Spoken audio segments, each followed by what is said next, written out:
আমাদের জীবনে এমন অনেক কিছুই আছে যে জিনিসগুলোকে আমরা সবসময় অবহেলা করি, আর একটা সময় পর আমাদের সেই অবহেলিত জিনিসগুলোই কাজে লাগে।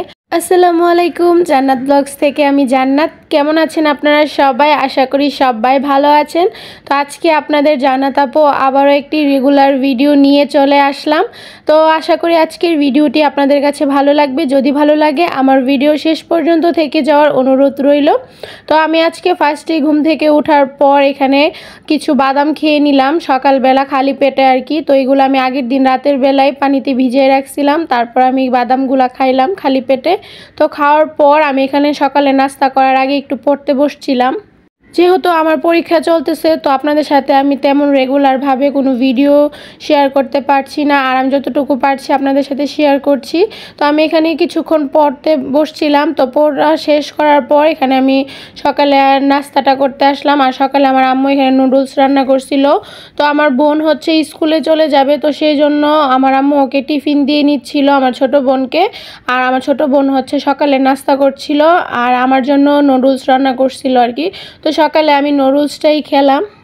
যেহেতু পরীক্ষা আমার, তো সেই জন্য আমি সবসময় সকালবেলা এখন ওঠার চেষ্টা করি, আর পরীক্ষার মধ্যেও কিন্তু অনেক দাওয়াত খাওয়া দাওয়া হচ্ছে।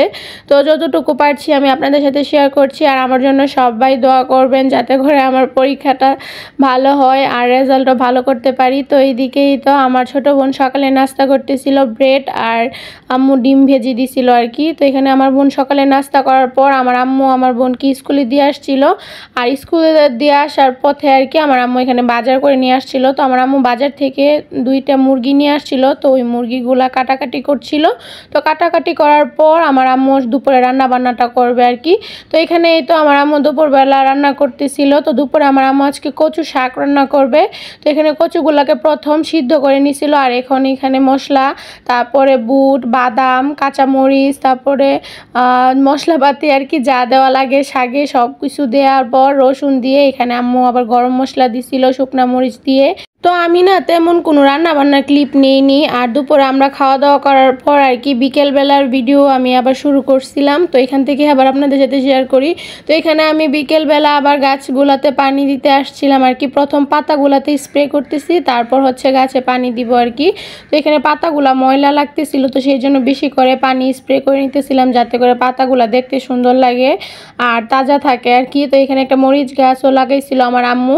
তো এই পাতাগুলা স্প্রে করার সময় আমার বারান্দা থেকে আমি যখন আম্মুর বারান্দার দিকে তাকাই তখনই দেখি যে আমার গাছে ফুল ফুটছে। তো আমি সোজা চলে গেছি মানে আমার বারান্দা থেকে আমার আম্মুর রুমের বারান্দাতে দেখার জন্য যে ফুলগুলা মানে কয়টা ফুটছে আর কি। তো আমি ফুলগুলা দেখার পর তো অনেক হ্যাপি হয়ে গেছি, আর আমার কাছে অনেক ভালো লাগতেছিল। এই ফুলের চারাগুলা আমি আজ থেকে প্রায় 1-1.5 বছর আগে কলেজ থেকে নিয়ে আসছিলাম অনেক শখ করে। তো এখানে মাঝে মধ্যে ফুটতো, তো আজকে আবার অনেক দিন পরই ফুলগুলা ফুটছিল। এখানে 6টা ফুল ফুটছে, আরও 2টা কলি আছে।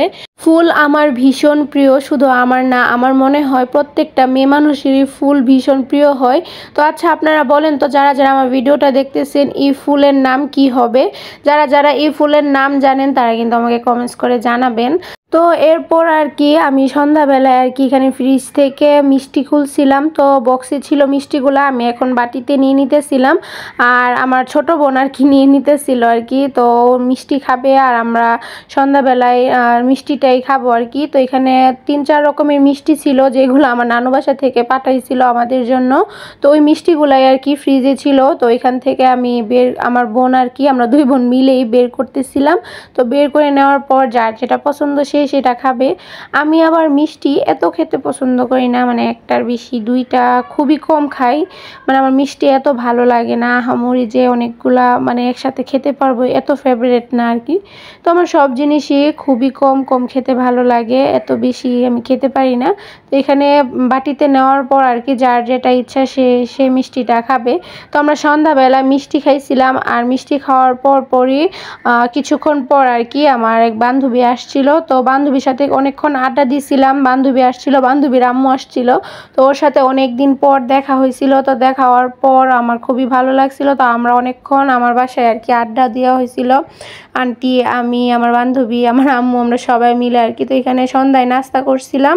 তো সন্ধ্যায় নাস্তা করার পর তারপরে রাতের রান্না বান্নাও করছিল আর কি। তো রাতে রান্না বান্না বলতে আমার আম্মু দুপুরবেলায় এই যে গরুর পায়াগুলো আর কি রান্না অর্ধেক করে রাখছিল। তো পরে আবার রাতের বেলা ভালোভাবে রান্না করছিল, করার পর রাতে আমরা গরুর পায়া সাথে রুটি দিয়ে রাতের খাবারটা খাবো আর কি। আর আমার কাছে তো এই নেহারি খুবই ভালো লাগে, আমার খুবই পছন্দের একটা খাবার। বিশেষ করে আমার সকালে খুবই ভালো লাগে খেতে। আব্বু যখন আগে দেশে ছিল তখন প্রায় সময় আমাদেরকে ভোরবেলা নিয়ে খাওয়াতো আর কি বাহিরে। আমাদের সময়গুলা যখন যাই মানে দিন যায়, ফিরে আসে না, নতুন দিন আবার আসে আর কি, নতুন মুহূর্ত হয়, নতুন দিন কাটে, নতুন সময় হয়, আবার পুরনো স্মৃতিও মানে মনে পড়ে। তো সব কিছু মিলিয়ে আমাদের জীবন। তো এই তো আমার আম্মু রাতে এখানে দেখাচ্ছিল যে কোনটা কে খাবে, মানে আমার ছোট বোনকে প্রথম জিজ্ঞেস করতেছিল যে মাহা কোনটা খাবা তুমি। তো এখানে আমাদের তিনজনের অনুযায়ী আর কি নেহারিটা রান্না করছিল আমার আম্মু, আর অনেক মজা হয়েছিল। আর আমার তো ভীষণ রকমের পছন্দের একটা খাবার, আমার ছোট বোনেরও অনেক পছন্দের একটা খাবার। আমার মনে হয় কি শুধু আমার বা আমার বোনেরই না, মানে অনেকেরই এটা পছন্দের একটা তালিকার মধ্যে পড়ে এই খাবারটা। তো যাই হোক, আজকের ভিডিওটা আমি এখানেই শেষ করছি। সে পর্যন্ত সবাই ভালো থাকবেন, আমার পরিবারের জন্য দোয়া করবেন, আপনাদের জন্য দোয়া রইল। নেক্সট কোনো ভিডিওতে আবার আপনাদের সাথে দেখা হবে। সে পর্যন্ত আল্লাহ হাফিজ।